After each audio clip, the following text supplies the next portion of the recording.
Баршаңызға сәлем. Бүгін сіздермен холодец жасаудың рецептімен бөлісетін боламын. Видеоны соңына дейін қараңыздар. Рахмет.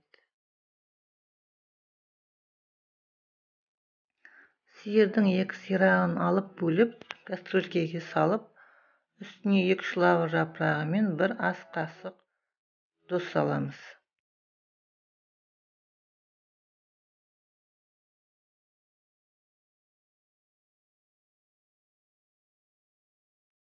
Üstüne 5 литр су құямыз да қатты отқа газге қоямыз.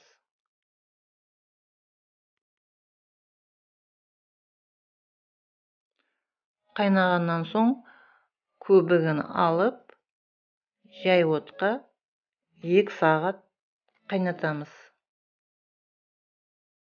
Піскен сирақты алып суытамыз. Суығаннан соң етін сүйегінен ажыратып аламыз да бөлшектеп тураймыз.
Арасында төбе жабыс қалмас үшін араластырып қойғанымыз дұрыс болады.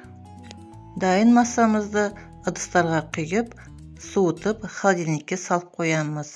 Біздің холодеціміз дайын ас болсын. Менің каналыма тіркелуді ұмытып кетпеңіздер. Қызықты рецепттермен бөлісетін боламын.